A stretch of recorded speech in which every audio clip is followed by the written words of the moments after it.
General Yoweri Kaguta Museveni bingi abikoze okufrustrating struggle okulaba nga nafuya okuzza emabega olutalo lw'Abannayuganda lwe baliko olw'okumujja mu ntebe. Buli lukya ayiiya amagezi amajja, buli lukya wabaawo kyakola okulaba nga ajja Bannayuganda ku mulamwa omukulu Kyagulanyi Ssentamu Robert Bobi Wine gw'abataddeko. Kyagulanyi Ssentamu Robert Bobi Wine President agezezzaako nnyo okulaba nga ajja mu Bannayuganda akatengo, okulaba nga wa Bannayuganda ekituufu kye balina okumanya naki kye balina okukola okujja gavumenti ya General Kaguta Museveni mu ntebe, era nga tugamba nti tulina okunyiiga, tulina okwekyawa, tulina okumenka, tulina okwekalakaasa. Gwe mulamwa gw'atambuza era Bannayuganda badde baguguze nga bali bumu, nga bafunye eddoboozi eryawamu, era nga buli omu ayimba ekigambo kimu Bobi Kyagulanyi tulumbe tujja nga buli omu kyekiri ku mumwa gwe. Kati Mwami Museveni olabye ebboozi bye batandise era nga ebboozi bino bisasulire. Buli kyolaba kyonna ekiri ku social media leero ekitulendinga mu mbeera ki oba mbeera ki tokiwa nnyo obudde kulowooza nti ebyo ddala biva mu maatu g'Abannayuganda bannankyukakyuka be bali mu kulwanagana ghetto, mu lwanagana ne ghetto tebakulimba. State House, General Kaguta Museveni yali ku Kyagulanyi yalwanyisa ghetto. Waliwo obudde akatambi akali mu kutambula ke batambuza olunaku olwaleero abapropaganda ba Mwami Museveni olwa speech maama Barbie Kyagulanyi gye yavuddeyo n'awa bwe yabadde mu ggwanga lya Canada mu convention ya National Unity Platform nga bagamba bagikubamu ebituli naye nga bulabe bakubamu ebituli tebamanyi na lwaki speech eyo maama Barbie Kyagulanyi yagikola. Kati nno Bannayuganda banyiivu, waliwo Bannayuganda bategeera ebintu bino era Bannayuganda bazze nga bagoberera embeera yonna nga bweri nga twali mu ngeri gy'ogenda kumulimbamu aleme butakulabisa. Nsaba tulaba akatambi kano ate nzije tuleke ebigambo bye tugamba. But for you, no, it looked like you were talking to kids of... It is a shame. I would not judge, but according to what you've said right now, it just shows that the only audience or the only public speech you've ever been able to give is only here on TikTok. That you don't get that a person never gets ready for a public speech. That is why you see many presidents who have been in power for some good time, even a dictator like Museveni having a guide in the speeches he's about to make. And sinaba kula bayongo kola video yonna ewana Kyagulanyi okubanga wa speech ennungi. But here you are, you're able to come out and criticize him and air out all the errors she made during that speech. And did you take the time to make research? Who was she talking to? Who was she addressing? Why was she talking to them like the way she was talking to them? Because she has literally never done that. All the speeches you've credited her for that. Why on this one you're able to come out and pinpoint? You all are not aware. You all are ignorant. Tosobola kubeera ready 100% to give a public speech. Newoba obadde kafulunga gwe bagamba oyo kafulu evo oyinza n'okusanga ng'oyagala nakwefukira ng'oluvayo bati ogamba bannaye kiwedde. You can never be 100% to give a public speech. Just so you know. Twaba mukufu obwo bwali buzannyo bwaffe. Naye ng'otuuka wali nga weetegese buli kimu ogamba bannaye bano mbayina. N'otuuka muli and you start trembling. You start shivering. Something you didn't anticipate to happen. And here you are, brabbling. Can you even stand mu bantu 10 n'owa speech nga totunuddeko mabbali, totunuddeko kapapula? Bane tusiimeko. Those connections that you see those people making, you don't make them for them. Those people take the time and dedicate their whole entire life to get connections just so they can remove the dictator in power. You don't help them. And once they are there, you're able to criticize them. Who do you think they are talking to? How do you know? What were the procedures they made? Okubeera nga bafuna connections baba bafunye. Omulabi ayogera nani? Pannaye twebereremu. And here, this girl had the audacity to say, this woman, I'm sorry to say, this woman has had the audacity to say, mbu, instead of okwogera ku birungi Museveni byakoze, you're just airing out only the bad things. They are there to decampaign the dictator in power.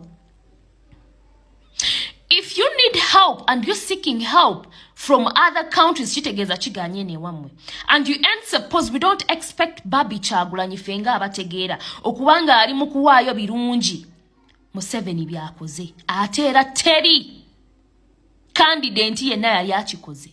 Kabe President Museveni tasobola genda USA n'agamba bannaye nze nsubira ono omuvubuka Kyagulanyi Robert yeetaaga okubanga atulako naye mu ntebe kubanga munnaye ayambye abaana wano na wano. No one does that. Like, are you informed? What is wrong with you guys talking just mwogera bwogezi kubawaana naye nga temukoze research? You might look at this as like me attacking you, but literally sit down and listen to that audio or that TikTok video that you made. How dare you tell Barbie Kyagulanyi to sit down and wandike speech ngali mukuwana Museveni byakoze? Those people ain't out there to make Museveni look good. Because if they are seeking help from foreign countries, yeah, they are not supposed to make Museveni look good. They are supposed to air out why, give out the reason as to why Museveni doesn't deserve the seat he's in right now. And you're literally, with a lot of confidence and audacity, telling people that Kyagulanyi would have said some good things about Museveni. Are you okay? Not even you musomero lyo mwalinga mungu ononya akalulu tewaddanga ku opponent wo notandikam. Like, that is general knowledge. You should be able to understand that. Kati gwengokera ku machango gamba you're able to be anti muchala Kyagulanyi aine ensobi zaako zera zo kujotinga out or to air out, but you cannot even tell what an opponent when it comes to politics is supposed to do to win power. Waba Museveni yalikonga ye kulembeza ali in power, go and make research. Kendo okole olabe ku speech za Obama. Kale ku bantu be mulaba nti bo baali basaanidde ntebe be bagezigezi. Donald Trump. Olabe ko bayinako we yali akoze statement ngewana Obama we yali akoze ko statement awana Donald Trump. Like mubere mu kubongo, do research before you come out here and start embarrassing yourselves. Can you olabe ensobi ogikoledde wano ensi n'omwana omuwere gyalaba. Kati gwengo otuuka mu bantu ng'okola public speech eri political. Oba togenze kubyo yabakuwadde olukiso gendo jimuwera. Bane musiimeeko. Ezo connections zonna ze mulaba bazeekoledde bokka. Babesigye babaddengawo wanne tetubalabangako nga batuuse kweri essa. Bane twawagira Besigye. Nakola byonna byakoze naye ate tatuuse kussa Bobi Wine oba ebintu Bobi Wine byakoze. People are literally trying their level best. Okubanga bakyusa kyonna ekiganye mu Uganda. They are doing that without no one's help. Bakozesa magezi gaabwe. And then you even have the time to sit in front of your camera n'otandika oku badmouthinga what they do. Twebereremu. On TikTok, toina na guidance, tewali akase, toina pressure. Na yo sobodde okukola ensobi ngeno to tell people that Barbie Kyagulanyi is supposed to tell the world, or those people, our comrades bagenzo ku meeting abagambe ebirungi Museveni byakoze. An opposition side ngewana ate opponent waayo. Are you okay? Bane mujja kuswala. Bane mujja kuswala abana bonna bakubire engalo nze nabagamba mwogera oluzungu lungi abana ne batalutegeera. Kyova nava ku luzungu sisobola kola video yonna namba nga njogera luzungu. Hara. Kuba abana b'oku TikTok wano babeera eri nga bakuwana ye mwana gwo ina amaanyi naye nga tategedde nabyo oyogedde. Statement eyo kumekinza okubeera ng'olukinga oba how. Sijja kuvuma naye okitegedde kyobadde kyofaananyi ng'okoze statement bwetyo. Musiimeeko. You've never come out. I looked through your messages, your TikTok. Sirabye mu messaging ewana Kyagulanyi kugundi speeches zonna zaawadde ennaku zino. Tomuwananga ko naye leero waakoze ensobi wandibadde lenient. N'ogamba maybe she was supposed to talk like that to the people she was meeting. Because when temuli informed, you don't know who she was meeting. Wolwa lwabadde lukungana lw'abakazi nga boogera ku bakazi ebibakwatako. Ng'abo tekwabaddeko mu mukulembeze wa ggwanga, tekwabaddeko muntu munene yenna. Tolaba wojjo swala. Mukole research. Oyinza okwebuuza nti speech ki ya maama Barbie Itungo Kagaju Kyagulanyi eyogerwako efuuse namulanda ng'amabeere g'embwa. Buli omu gy'ali mu kwebuuza ebigambo ebyayogerwa era abangi bye bali mu kuvumirira ne weebuuza nti bigambo ki ebyo era maama Barbie Itungo Kyagulanyi ki kye yali ayogerako era bubaka ki bwe yali ayisaawo era baani be yali agamba bo ebigambo ebyo babitegeera bo be yali agamba. Speech eno yali Canada lwe babadde Toronto.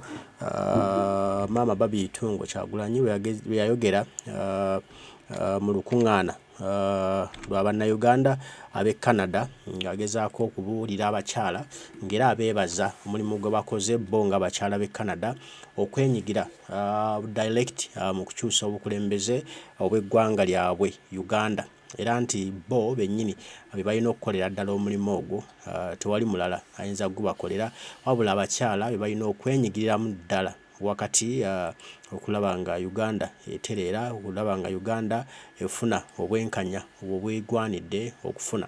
Kati abantu abamu olw'okuba nti olumu tebawulira oba nti tebawuliriza bigenda mu maaso bo bajjamu ndowooza ndala naye nsaba tulemu katono ku bigambo bya maama Barbie Itungo Kagaju bye yayogera abantu batandise okujja nga tamanyi lwaki yabyogera. First, I want to show off these iron ladies. Brenda, come here. And they see your pearls and your white shoes. Also, you, Doreen, stand here.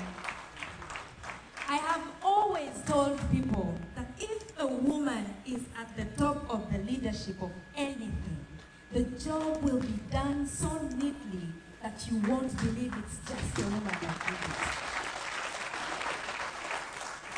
I'm very proud of the work you've done today, Doreen, and Brenda, and your whole committee. Thank you very much. You can just stand here.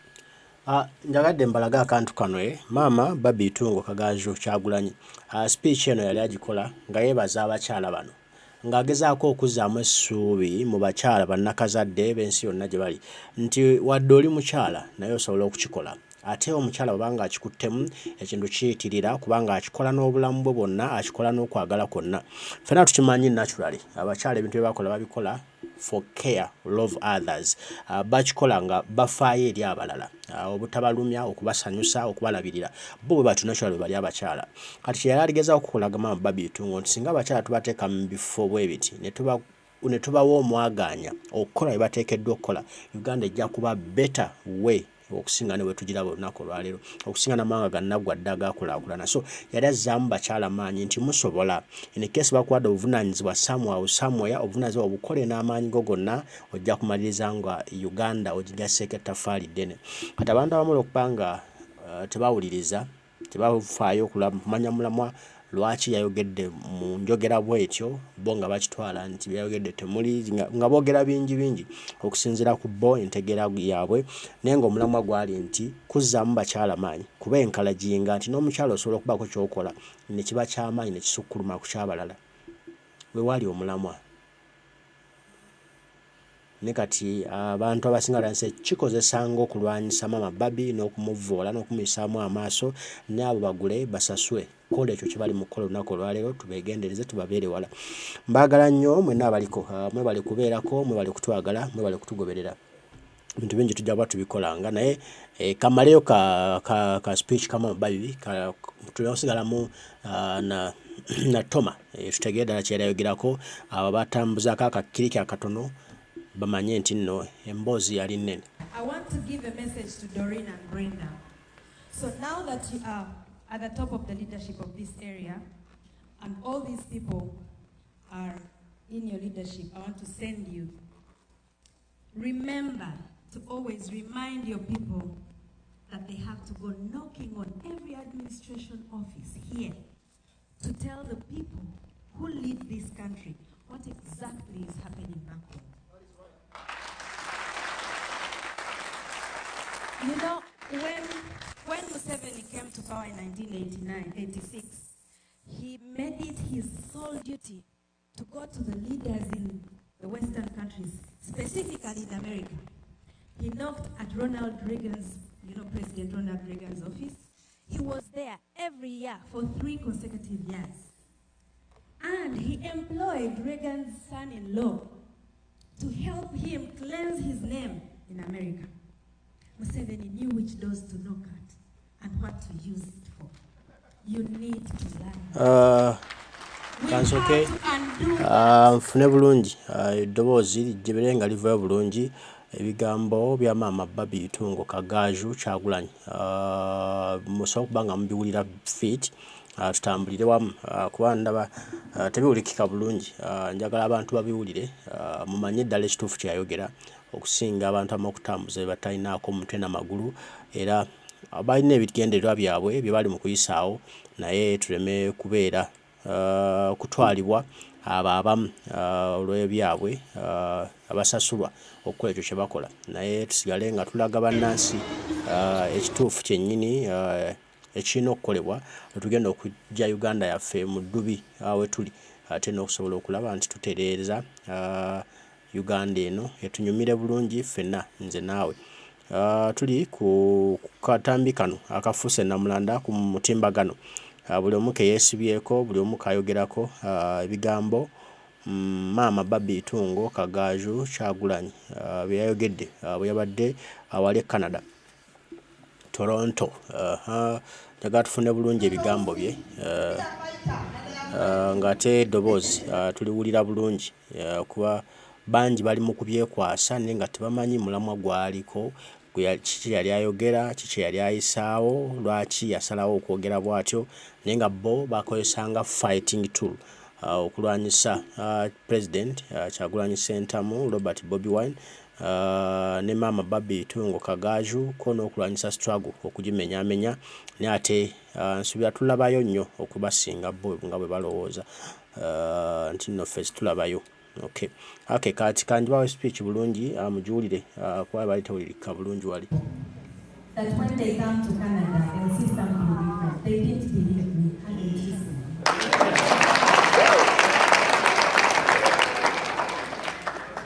First, I want to show these ladies. Brenda, come here. And they see your pearls and your white shoes.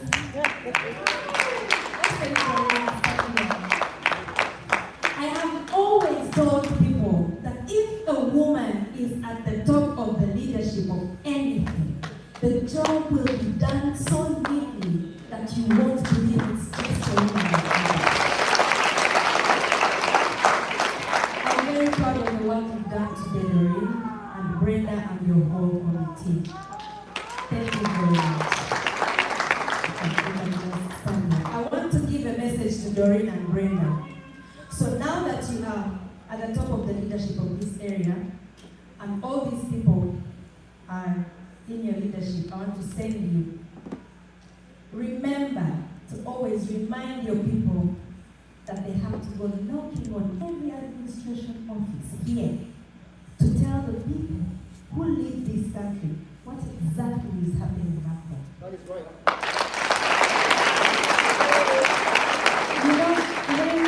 When Museveni came to power in 1989-86, he made it his sole duty to go to the leaders in the Western countries, specifically in America.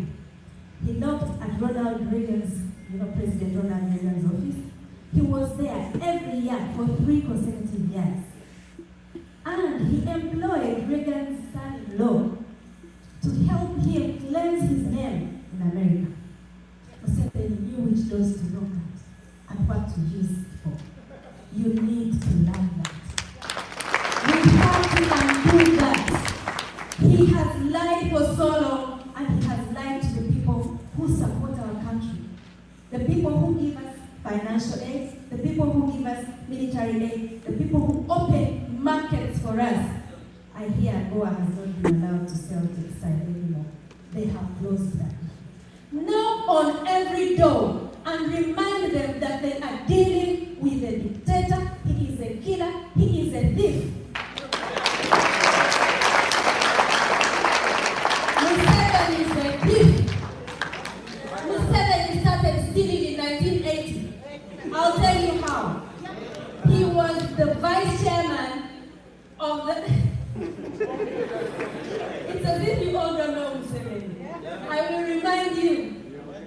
think all of you are too young. I also read these things in books which are forbidden back home. They have made sure to erase all this history. So all of you don't get to know it. He's a thief because during Paul Muwanga's time, when Paul Muwanga was the commissioner of defense, Museveni was his vice chair. So they ran an election between Obote and Semogere. And Semogere was winning the election. And the Electoral Commission called Semogere to congratulate him.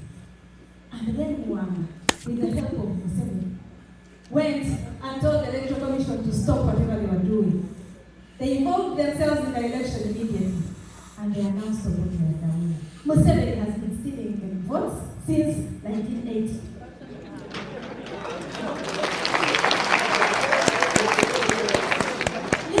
People to go and talk to the press. When Museveni was in the bush, in 1980, before 1986, he was in Luwero and then he took over Luwero briefly. What he did was to invite the press. He showed them very many graves and told them, you see these clouds? Obote killed all these people.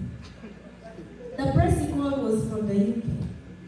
And they went and wrote and said, we need to make sure that this man takes over because he has to deal with this family. He knew where to knock. He knew who to call because he knew he would need them later. Knock on those doors and tell them that that person is the murderer. Tell them that he's the one who killed those people.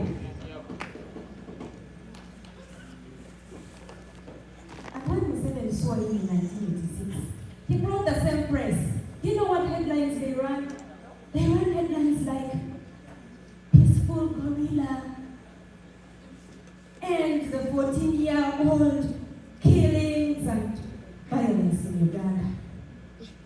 They even ran headlines like, the Pearl of Africa is ready to shine again. He knew how to use the press. You know what to tell the press because you're going to tell the press what exactly is happening home and it is going to be the truth. No one Museveni does not respect human rights. We all know that. And he started that as soon as he entered his chair, like 1986 April, he was in northern and eastern Uganda. Tying people kandoya. Just because they belonged to Obote's and Okello's troops. And he suspected them of having guns. He went to villages and burnt them. Killed people. Tied them kandoya. And most of them got mutilated. And then when he was asked why he was doing that, he asked Americans, why are you very concerned about my 3-piece tie? Because they call it a 3-piece tie. They told him it's because it's human rights. And World Bank pulled their help then. They did not give us money anymore. Simply because of that. And then he coiled down. Just like they always do. They pull out a little bit, then they go behind our backs. They engage just like they are doing right now with Kashu. Soon World Bank will give us money. Don't allow that to happen. Keep knocking on those doors.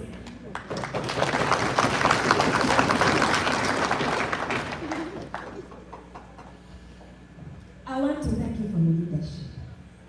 I can talk about Museveni and his old times for a very long time, but I don't want to waste our time because, as I told you, I'm excited about my president's speech.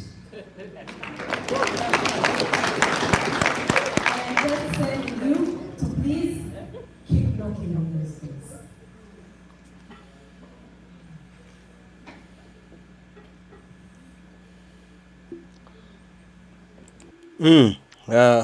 Speech ya Mama Barbie Itungo Kagaju Kyagulanyi bwetyo bwe yali e Canada.